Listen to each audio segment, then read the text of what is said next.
Okay, so welcome back to another video. So in today's video we actually are given a limit. So we have the limit as k approaches infinity of the kth root of gamma of 1 over k times gamma of 2 over k times gamma of 3 over k, so on and so forth, all the way up to gamma of k over k, or gamma of 1. So yeah, there's going to be a lot of interesting techniques we're going to be using, and that also involves the rewriting the gamma function a bit, and eventually we're going to lead to some parts where we're actually going to deal with integrating the gamma function in particular. So that's nice and dandy. So focusing on just our inside of our the radicand is our products.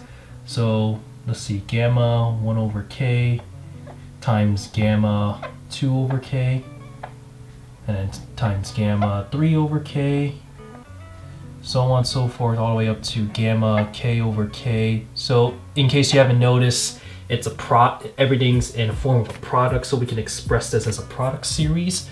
So therefore I can write this as the product from let's see, so from n is equal to 1 all the way up to our upper index k of gamma of n divided by k.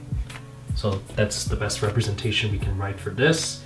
So therefore, let's also define that L is equal to this limit in particular. So that means L is equal to this limit. I already rewrote like our product series for here, so that will be a good substitution to do. So this means this is the limit as k approaches infinity of the k root of the product from n is equal to 1 to k of gamma n divided by k.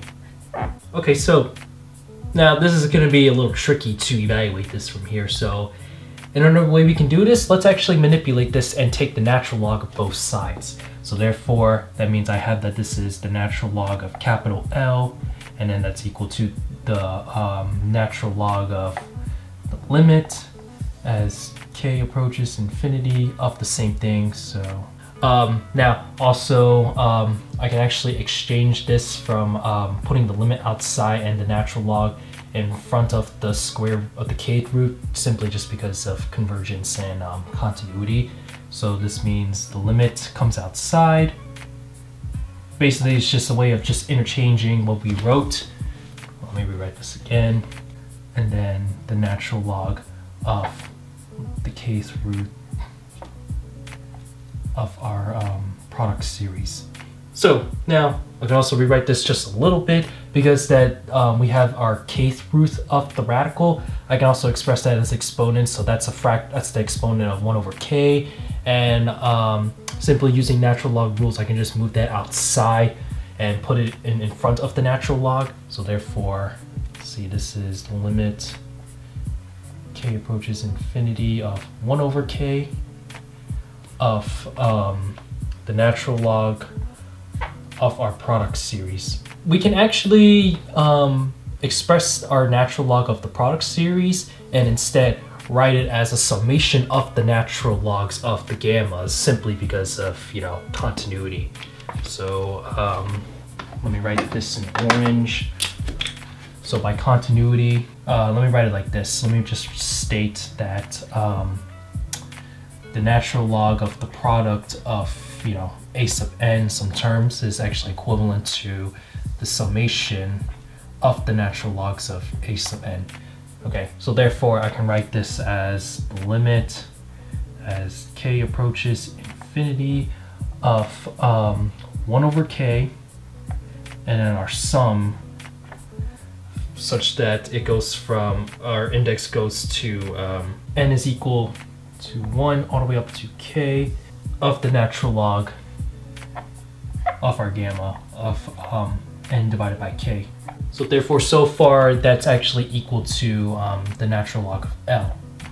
And let me underline this in black just to establish this is what we can do so far. Really the other way around, we can write natural log of L is equal to this, but it's equates, so it doesn't matter. But anyways, so now next thing I'd like to do is how about we just let's focus on a general function of the natural log of the gamma function. So the natural log of gamma of x in particular. So, okay. So let's focus on function ln of the gamma function of x, where actually the gamma of x is actually defined to be as x minus 1 factorial. So now, next thing I want to do is, let's actually, well, I want to sketch a graph just to analyze what the natural log of the gamma function looks like exactly, but how about first, let's actually do something a little bit in depth with this. So I want to just focus on a simpler case. Let's say, how about we focus on such that our index k is equal to 3. So to analyze using simple case, k is equal to 3. Okay, so if I just plug k is equal to 3 to here, so that means we get that this is 1 over 3, and then our sum, such that n starts at 1 and then goes up to 3 of ln of our gamma of n divided by k. Okay. So then that means if I were to expand this series out, I get that this is 1 over 3, and I'll just factor this out because there's always a 1 over 3 being multiplied by each of the natural logs.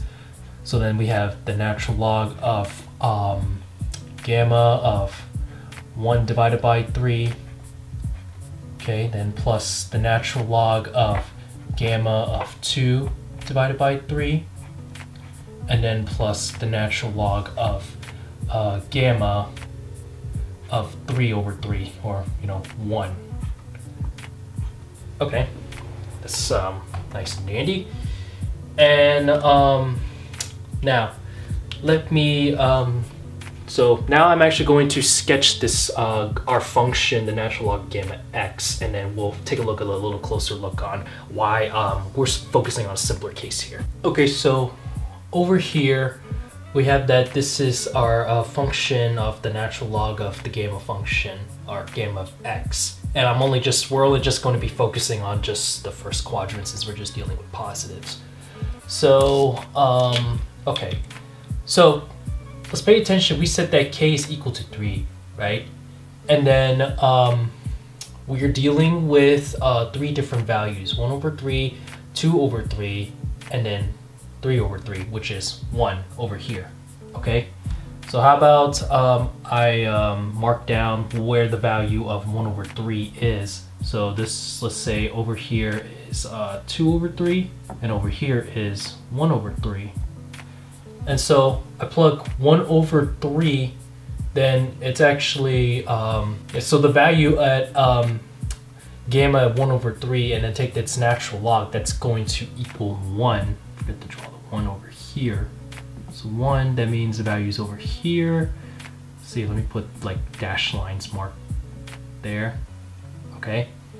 And then 2 over 3 is going to be over here. So dash, dash, dash, dash. It should be just a little bit over, a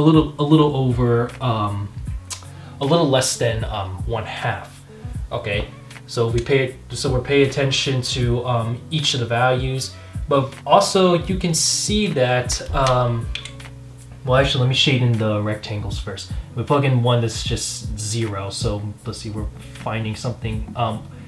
You're seeing like what's going on here, right? We're like adding summations of rectangles here, and if you pay attention closely, we have that 1 over 3 with each partition that's being described as the width of those rectangles. So let's see, let me write it like this. So the width is 1 over 3, and then we have that our height is equal to the natural log of our gamma function x. Okay, and then plug at each x is equal to our each of those partitions. Okay, so also because that when we're calculating each of these rectangles, we're also focusing on the domain. Since our range, the sum of range is only between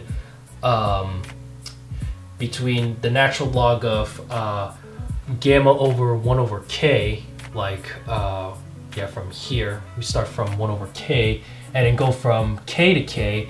Therefore our domain we really want to pay attention is our domain is we're focusing on is just simply just between 1 over k less than x, less than or equal to x, and then 1. So we're focusing on just the interval, and also because that k is approaching infinity, so you can see that that's also approaching 0 as well. So we're focusing on these two intervals right here, the sum underneath the curves.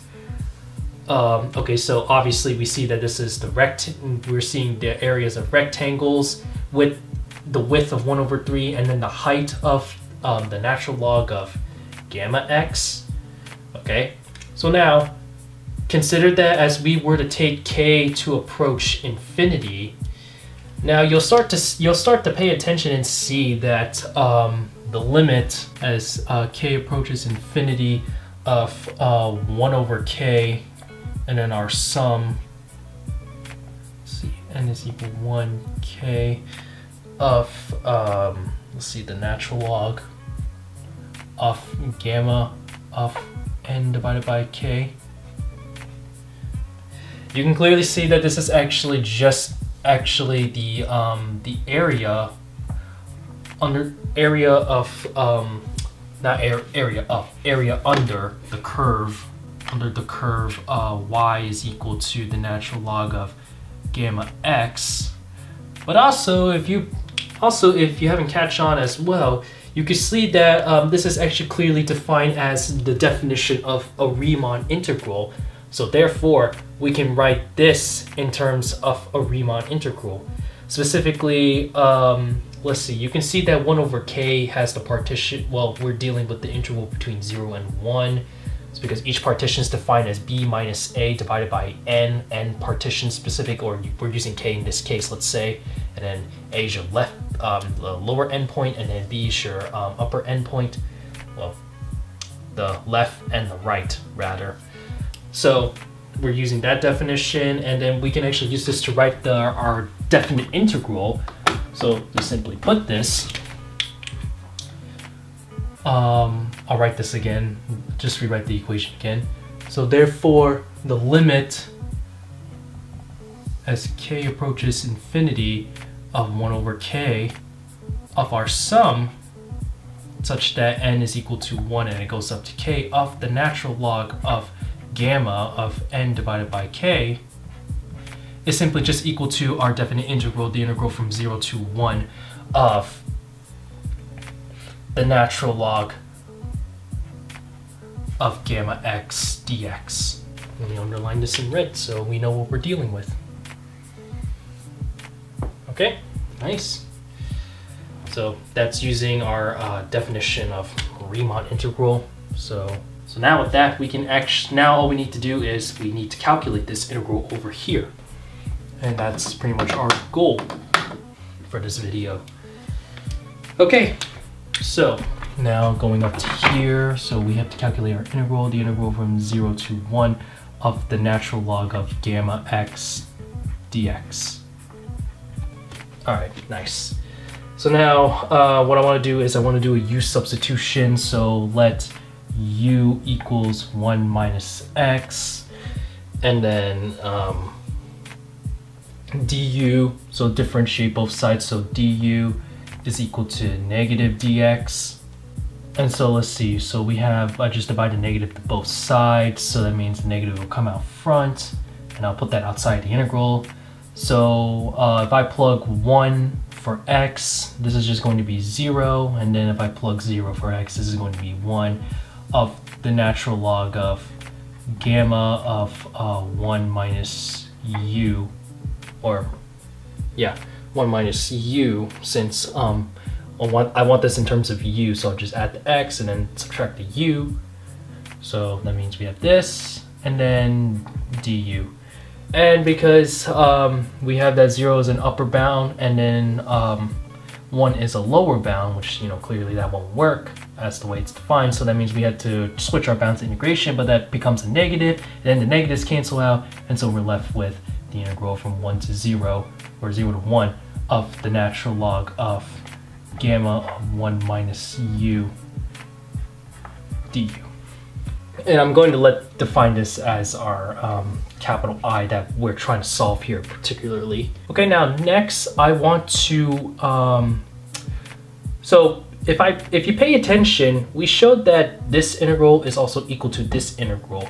And, you know, simply, okay, well, first we have that these integrals are equal to each other. So the way we're going to manipulate this now is that I actually want to add I twice, so we get that this is 2I, and then that's equal to the integral from 0 to 1 of the natural log of gamma x, then minus the natural log of gamma 1 minus x dx.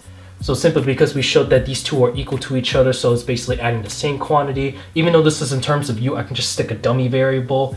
Well, simply u is just a dummy variable, and I can stick this back with x, and we can achieve with this. Then we can actually use our rules of natural logs to see that this is just a product of it's the natural log of the products of the gammas. So let's see, the natural log of gamma x, then multiply by gamma 1 minus x dx. Okay. And if you remember, simply, I actually covered this video a while, not too long ago, but this is actually a similar formulation known as the Euler's reflection formula. And if you want to see the proof on how I evaluate this, you can go check out that video. I'll leave it in the link in the description below. But Euler's reflection formula is defined as the following. So it's gamma x multiplied by gamma 1 minus x is equal to just pi divided by sine of pi times x. Okay, so therefore we show that. Then I can just simply substitute this back in. So we get that we have our new integrals. 2I is equal to the integral from 0 to 1 of the natural log of pi divided by sine of pi x dx. But using natural logs, I can rewrite this as a difference of natural logs. So therefore this is the integral from 0 to 1 of the natural log of pi, and then subtract that with the natural log of sine of pi x dx. Okay, and this is not easy. I mean, this is very, very easy to show because ln of pi is just a constant, doesn't depend on x, so that's just a piece of cake. What we really need to figure out is how to evaluate this piece, the natural log of sine of pi x dx. And so that's the next thing we want to do. Okay, so we draw this in red. So let's see, the integral from 0 to 1 of the natural log of sine of pi x. One interesting I want to note is that sine of x is symmetric at the point x equals pi over 2 between the closed interval 0 to pi. So therefore I can rewrite this in another way. So, well, first what I can do here is I can actually do a u sub, but I'm gonna just take the little shortcut and just write this out as 1 over pi, and then multiply by the integral from 0 to pi of the natural log of sine of u, well, stick a dummy variable back, I'll just put this back as sine of x dx. Okay, and then I just use this property because we said that this is symmetric. Sine of x is symmetric over the interval 0 to pi close at the point x pi over 2. So what I'm going to do is I'm actually going to rewrite this integral over here. So therefore it's actually written as 2 divided by pi multiplied by the integral from instead 0 to pi over 2 of the natural log of sine of x dx. Now next thing I want to do here is I actually want to do a u sub. So this means I'll let x equals pi over 2 and then minus u, And so dx is actually just equal to negative du. And so we'll just ignore the 2 over pi for now. So this means this is, let's see, 2 over pi. And then I'll just write this in a big bracket. And we're dealing with our change of integrations. So let's see, when x is equal to pi over 2, that means u is 0. And then when it's 0, that means it's pi over 2. And we have the natural log of sine of, so it's pi over 2 minus u. But simply because you have that 0 is an upper bound and then pi over 2 is the lower bound, which, you know, simply that doesn't work that way. We have to switch the bound of integration. That makes it negative, but we have a negative over here with the du, then that cancels. So we're just left with 2 over pi, then multiplied by pi over 2 divided by 0, the natural log of sine of pi divided by 2 minus u du. Okay, so now next, there's a little fact here that sine of pi over 2 minus u, we can actually replace this with actually just cosine of u. So here, let me write it right over here. What is it? Sine of pi over 2 minus x is equal to just cosine of x. So I'll just replace that for here, which is simply just equal to let's see, 2 divided by pi of 0 pi over 2 of the natural log of cosine of u du. Now we see that so far we've shown that 2 over pi, the integral 0 to pi over 2 ln of sine of x dx is equal to 2 over pi and then the integral 0 to pi over 2 of ln of cosine u. Instead I'll replace the u with x. It's a dummy variable in this sense. So that means, let me write it like this, 2 pi 0 pi over 2 of ln of sine x dx is equal to 2 pi integral 0 pi over 2 ln cosine of x dx. Therefore, I'll just multiply both sides by pi, and then we get that this is 2 times sine of x dx equals 2, and then integral pi over 2 ln of cosine x dx. Let's actually go back to our original integral. We'll ignore the 1 over pi for now. Let's just focus on the integral itself. So this means, going back, we have that this is, we're going back to the original integral here, but actually this time, how about instead I actually double the quantity of this integral. So we have that this is 2 times the integral from 0 to pi of ln sine of x dx. Okay. Now we see that this is symmetric and we're doubling the quantity. So therefore, I can actually just, and they equal each other. So therefore, I can actually add these two together. So, and because they share same factor 2, I'll just factor that outside the integral. And so we get that this is 0, and then from pi to pi over 2 of ln of sine of x plus ln of cosine of x dx. Okay, and then just use our rules of natural logs. We get that this is also equal to, let me write this over here. I'll write that this is actually equal to 2, and then 0 pi over 2 of the natural log of sine of x multiplied by cosine of x dx. And then now the next thing I want to note is there's another thing that we're going to use, a little property just like from before. So this time note that I'm going to write this below. Sine of x cosine of x is actually just equal to, well, 2 times sine of x cosine of x is equal to sine of 2x. So that's what I want to do. So I'll just divide 2 to both sides and then just do the substitution over here.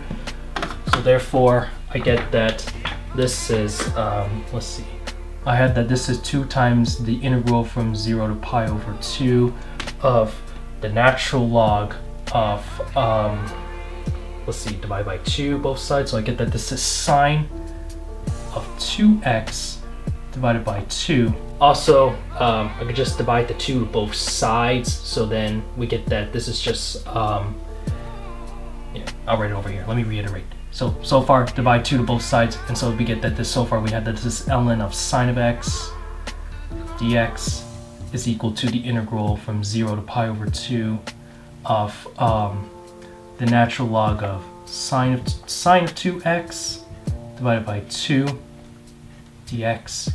Okay, and this is what we're trying to solve. And now from here, I can actually use our rules of natural logs and then use the subtraction of the difference of integrals.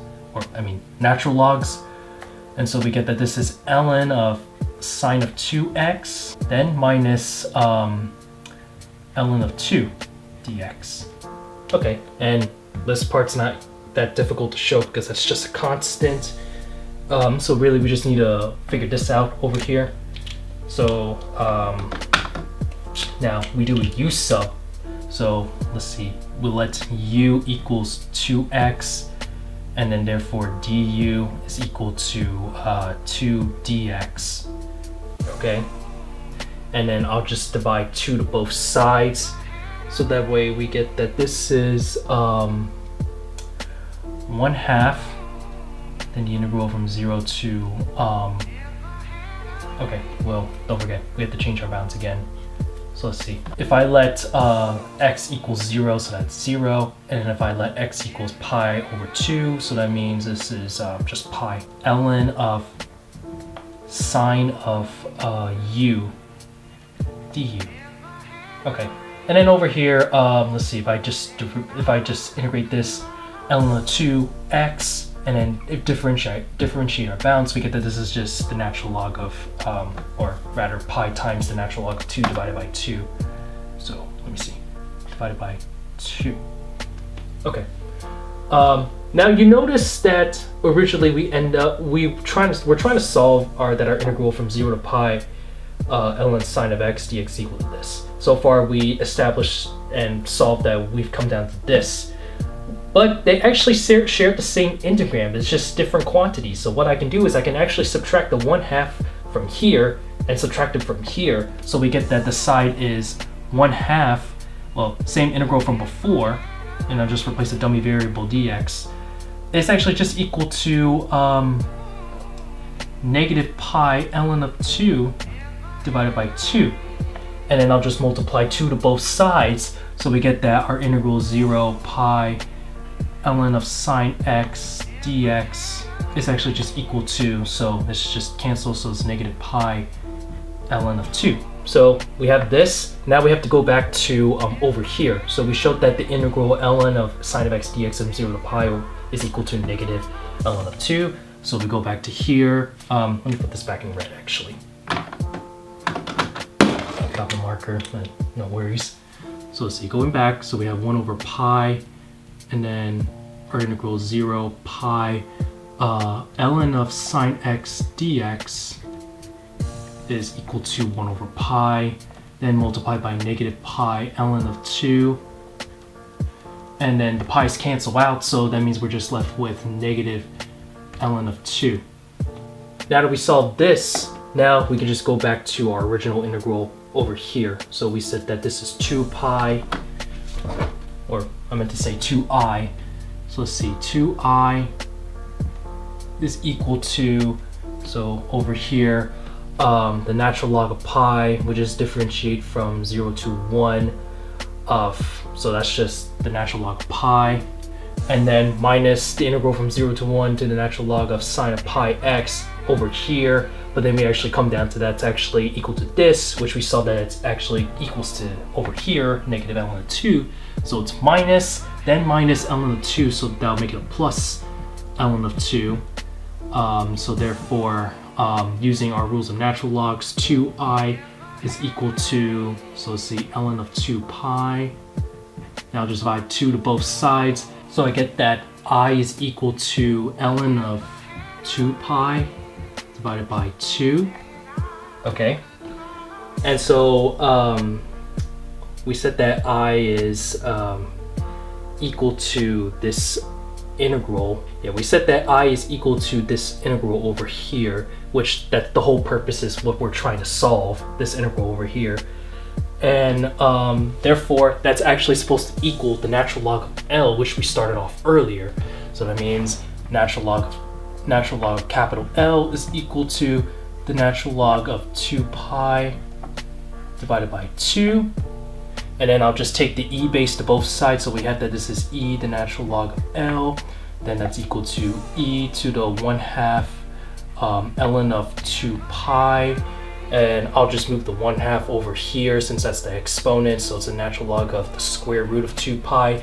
E to the ln's cancel, and so therefore in conclusion we have that L is equal to the square root of 2 pi, like so,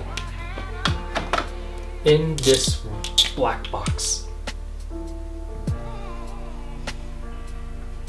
All right, that's a pretty cool product series if you ask me.